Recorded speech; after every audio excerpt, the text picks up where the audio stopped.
Hola hermanos, el día de hoy 15 de marzo del 2025, segundo domingo del tiempo de la Cuaresma. Ya saben que siempre el segundo domingo de Cuaresma es el domingo de la Transfiguración, porque se lee precisamente el Evangelio de Transfiguración. Hoy vamos a leer a Lucas, ¿no? Algunos se preguntarán, primero las tentaciones, luego la Transfiguración. Tiene su sentido, ¿no? Es decir, en este camino hacia la Pascua hay dos elementos. La lucha, el enfrentamiento, el combate precisamente contra las fuerzas de este mundo para poder alcanzar la gloria. Un poquito, saborear ese poquito de gloria es lo que celebramos el día de hoy. Pero cuidado, ¿no? Tiene otros elementos ahí más. Subieron a la montaña, es decir, el subir, precisamente vamos por el desierto o subimos a la montaña, todos estos son elementos que recuerdan el valor de la Cuaresma. La Cuaresma es un esfuerzo para subir, para llegar al encuentro con el Señor, ese encuentro con el Señor que lo que busca Él es hacer una alianza con nosotros. Precisamente eso es el sentido de la primera lectura. Así que quedémonos con eso. Miren, yo sé que en estos últimos días he sido un poquito extenso en algunos momentos, un poquito más breve.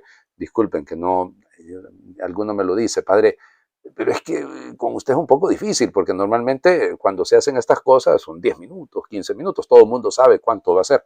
Yo, pues, de verdad, de corazón se lo digo, no sé cómo, es decir, a veces me emociono y me pongo a hablar un poquito más y otras veces pues ando más cansado, es normal, ¿no? Y entonces no hablo tanto.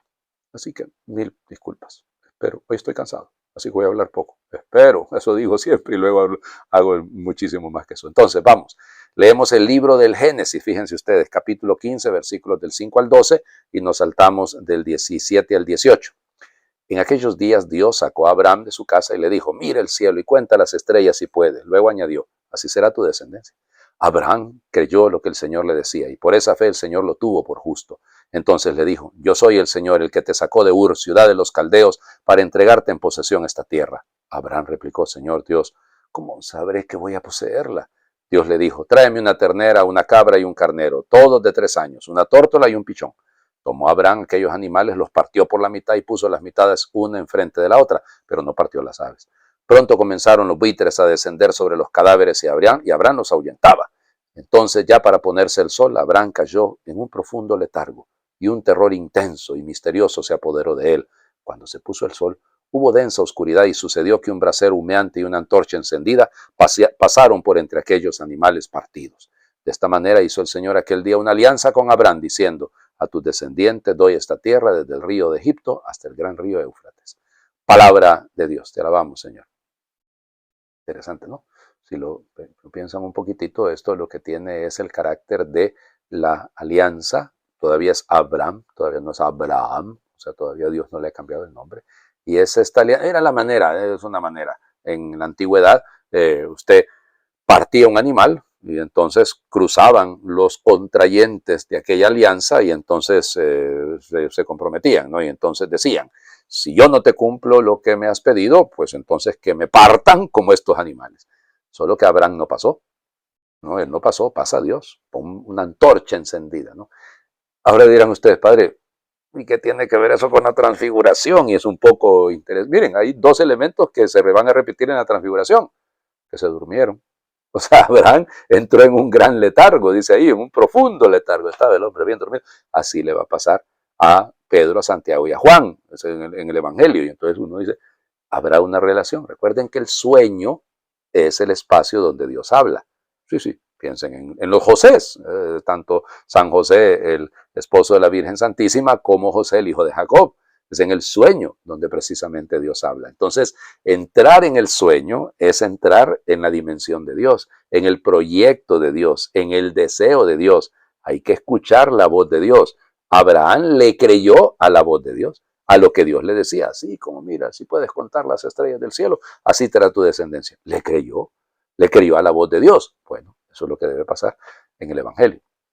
Pero en medio leemos un capítulo tercero muy bonito de la carta a los Filipenses, hasta el capítulo 4, versículo 1, que estoy diciendo yo. Hermanos, sean todos ustedes imitadores míos y observen la conducta de aquellos que siguen el ejemplo que les he dado a ustedes. Porque, como muchas veces se lo he dicho a ustedes, y ahora se lo repito llorando, hay muchos que viven como enemigos de la cruz de Cristo. Esos tales acabarán en la perdición, porque su Dios es el vientre. Se enorgullecen de lo que deberían avergonzarse y solo piensan en cosas de la tierra. Nosotros, en cambio, somos ciudadanos del cielo, de donde esperamos que venga nuestro Salvador Jesucristo. Él transformará nuestro cuerpo miserable en un cuerpo glorioso, semejante al suyo, en virtud del poder que tiene para someter a su dominio todas las cosas. Hermanos míos, a quienes tanto quiero y extraño, ustedes, hermanos míos amadísimos, que son mi alegría y mi corona, manténganse fieles al Señor. Palabra de Dios. Te alabamos, Señor. ¿Y aquí cómo hacemos la segunda lectura?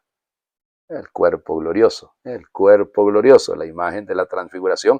Jesús se volvió, bueno, Lucas hace una descripción un poco simpática, ¿no? Esto de sus vestiduras se volvieron blancas y relampagueantes, va a decir Lucas.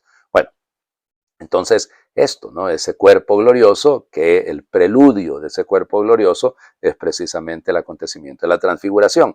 Ahora bien, el Señor Jesús no va a rechazar la cruz. De hecho, lo vamos a escuchar, yo sé que me estoy adelantando, parece como que estuviera predicando, ¿no? Pero así pasa, ¿no? No les estoy explicando solo el texto, sino que lo estoy relacionando. Porque Lucas va a decir que Moisés y Elías hablaban con Jesús de su éxodo que debía ocurrir en Jerusalén.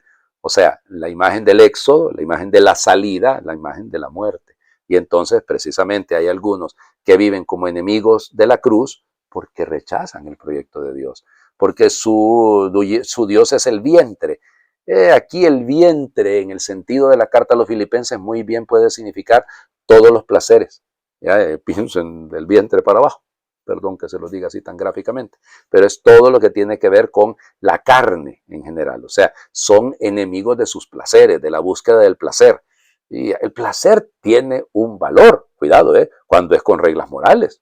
Es decir, claro que sí, piensen, es decir, incluso cuando hablamos del placer sexual, es legítimo, ¿no? Es humano. Piensen en una pareja de esposos. ¿Dónde está el problema? ¿Dónde está el problema? Y no hay ningún problema, ¿no? Entonces, por eso digo, el placer de comer algo rico, sabroso, está muy bien, pues. Claro, ya cuando se vuelve gula, pues se pierde, ¿no? Entonces, el placer del ejercicio, de los sacrificios, todo eso está bueno, me explico, pero hay algunos que se vuelven, hombre, Dios mío, el placer de la diversión, del juego, tiene un valor, ¿no? Pero podemos terminar siendo ludópatas y enfermos de eso. Entonces, ahí es donde ve el problema, es cuando desviamos el sentido y el fin. O sea, el fin no puede ser el placer por el placer, de ser esclavos del vientre, pues. Y algunos somos enemigos de la cruz. Digo, somos en el sentido figurado, ¿no? Pero cuidado, mucho cuidado, porque vivimos como que si decimos que somos cristianos, pero nuestro comportamiento es completamente contrario, ¿no? Nosotros, en cambio, somos ciudadanos del cielo. O sea, nuestra meta es esa. ¿No? Es el proyecto, ¿no? El proyecto es vivir según Dios. Allí, por eso, hermanos míos, amadísimos, a quienes recuerden que los filipenses eran los consentidos de Pablo, ¿no? Manténganse fieles al Señor. Ahí está el punto, Dios mío. Es perseverar, es fidelidad. Ese es el punto, hombre. Y ahí está la clave. Algunos de nosotros rapidito tiramos la toalla, ¿no? Para utilizar la imagen del pugilato, ¿no? Todo lo que leí un meme por ahí es que no puedo tirar la toalla porque me cuesta agacharme para recogerla. Entonces, imagen, ¿no? Ahí, ¿no? Hay que seguir adelante, mantenernos en la lucha, en la fidelidad al proyecto del Señor. Veamos pues la transfiguración ahora en la versión lucana, ¿no? Lucas capítulo 9, versículos del 28 al 36. En aquel tiempo Jesús se hizo acompañar de Pedro, Santiago y Juan y subió a un monte para hacer oración. Mientras oraba, su rostro cambió de aspecto y sus vestiduras se hicieron blancas y relampagueantes. De pronto aparecieron conversando con él dos personajes, rodeados de esplendor. Eran Moisés y Elías, y hablaban de la muerte que le esperaba en Jerusalén. Pedro y sus compañeros estaban rendidos de sueño, pero despertándose vieron la gloria de Jesús y de los que estaban con él. Cuando estos se retiraban, Pedro le dijo a Jesús: Maestro, sería bueno que nos quedáramos aquí y que hiciéramos tres chozas, una para ti, una para Moisés y otra para Elías, sin saber lo que decía. No había terminado de hablar cuando se formó una nube que los cubrió y ellos al verse envueltos por la nube se llenaron de miedo. De la nube salió una voz que decía, este es mi hijo, mi escogido, escúchenlo. Cuando cesó la voz se quedó Jesús solo. Los discípulos guardaron silencio y por entonces no dijeron a nadie nada de lo que habían visto. Palabra del Señor. Gloria a ti, Señor Jesús. Bueno, el Evangelio de Lucas es el Evangelio donde Jesús se mira más tiempo orando. Es más oración. Jesús ahí tiene mucha oración. Sube al Tabor, el monte de la transfiguración, para orar. Y mientras oraba, esto es importante, ¿no? O sea, la oración transfigura. Así de sencillo. Es decir, el encuentro con Dios me cambia, porque Dios hace alianza conmigo, porque Dios lo que hace es recordarme que soy ciudadano del cielo, que aunque quisiera hacer trechosas aquí, porque hay cosas muy buenas y bonitas y legítimas, pero mi meta es el cielo. Y por lo tanto no puedo quedarme yo encerrado en esto, ¿no? La oración transfigura, la oración me descubre aquel a quien oro, con el que dialogo, y encontrármelo a él es la clave de la vida, ¿no? Y por eso, claro, cambia el vestido, cambia su aspecto, nos dice, o sea, el transfigurarse, la metamorfosis, el cambio de forma. No es que Jesús deja de ser lo que es, no es que muestra lo que realmente es. Eso es el punto, no es que Jesús dejó de ser, no, es que llegó a ser para los discípulos lo que Él es. Entonces, por eso relampagueante, vestidura blanca, todos esos elementos hablan de ¿qué? De la resurrección, sí, y hablan de la divinidad. Él se está presentando a sí mismo como Dios. Se aparecieron conversando con él dos personajes, sí, rodeados de esplendor, Moisés y Elías, la ley y los profetas, es decir, la Torá, o en cuanto a Moisés, y los Nubín, todos los profetas. ¿Se acuerdan que siempre va a decir Lucas eso, no? En esto se resume la ley y los profetas. Todo quedaba resumido. La alianza que Dios ha hecho queda resumido en estos dos personajes. Hablaban de la muerte, del éxodo que le esperaba en Jerusalén. Pues sí, porque el único camino de la glorificación es la cruz. El camino para alcanzar el verdadero sentido de la vida está en la cruz. Pero Pedro y sus compañeros estaban rendidos de sueño, algo así como estoy yo ahorita, créanme. Es eso, ¿no? Estaban rendidos, cansados, agotados, igual que Abraham, que cae en un letargo. Y de hecho, aterrorizado. Dice el texto, bueno, estos también se llenaron ahí, vieron la gloria de Dios y por eso les dio un poquito de temor porque se llenaron de miedo, envueltos por la nube. Y cuidado, aquí el miedo no es espanto, sino es en el sentido de el respeto por lo que estamos viviendo. O sea, cuando uno se sumerge en Dios, no sé si ustedes han tenido alguna vez esa experiencia, pero es muy bella. La experiencia, yo no digo que sea propiamente un éxtasis, no lo sabría cómo describir, pero cuando uno se sumerge en Dios, ¿no? Y entonces que se queda uno tan maravillado, porque se queda uno, ¿cómo les diría?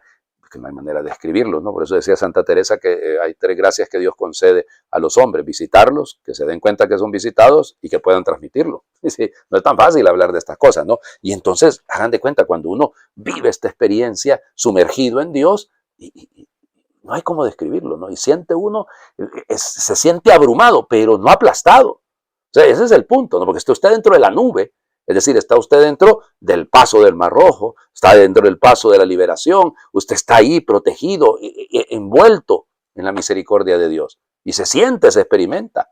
Claro, ahí el problema es de qué me sirve experimentar esa presencia si luego no la escucho. Este es mi escogido. Ay, sí, claro, ahí lo dice, mi escogido. Escúchenlo, ¿a quién? A Él, a Jesús. ¿Qué es lo que debería ocurrir en la Cuaresma? Piénsenlo. ¿Qué es lo que debería ocurrir en la Cuaresma? Pues lo escuchamos más. Más tiempo para orar, más tiempo para subir al Tabor, más tiempo para recordar la alianza, más tiempo para entender que no son animales los que se descuartizan para la alianza con Dios. En la cruz. Y por eso se nos decía claramente, ¿no? Lo feo es que hay enemigos de la cruz. Ser el descuartizado en una cruz con el que el Señor ha hecho alianza con nosotros es Jesús. Escuchémoslo pues, porque Él lo que nos va a decir es importante. A mí me llama la atención la diferencia, ¿no? Orar en el silencio o guardar silencio por miedo. Porque los discípulos guardaron silencio. Mateo nos va a decir que hasta que les dé el momento para hablarlo, porque Pedro lo va a contar. Pedro cuenta lo de la transfiguración. Pero aquí estamos en un silencio que es cobardía. Y que es cobardía porque no solo es porque no entiendo el misterio, sino porque me da miedo. Y yo, ¿por qué voy a tenerle miedo a quien me ama? Les invito a hacer oración. Levanto mis ojos de donde viene mi esperanza. La esperanza me llega a borbotones de tu inmenso amor, de que no te olvidas nunca de mí. Muchos hombres ponen su esperanza en que tengan suerte en el juego, en que todo les salga bien, en la solución de sus problemas. Mi esperanza es pronunciar tu nombre. Mi alegría se llama conocerte, saber de tu bondad infinita, más allá de donde alcanza mi razón. Tú eres una puerta abierta, una ventana llena de luz. Cuando los hombres me miran, me preguntan, ¿por qué sigo creyendo? ¿Por qué tú sigues siendo mi esperanza? Me digo, si te conocieran, si supieran solo un poco de ti, si ellos descubrieran lo que tú me has dado, estoy seguro de que no dirían lo que dicen, pues tú eres maravilloso, acoges mis pies cansados. Por eso, por todo y por siempre, tú, Señor, eres mi esperanza. Amén. Señor, esté con ustedes. Le bendiga a Dios, el que es Padre, Hijo y Espíritu Santo, y su bendición descienda, les acompañe siempre. ¿Cómo es la cosa? Peregrinos de esperanza. Bueno, aquí está. Mi esperanza es el Señor. Mi esperanza es pronunciar tu nombre. Mi alegría es llamarte, es conocerte. Ahí está. Ese es el camino. Feliz domingo para todos.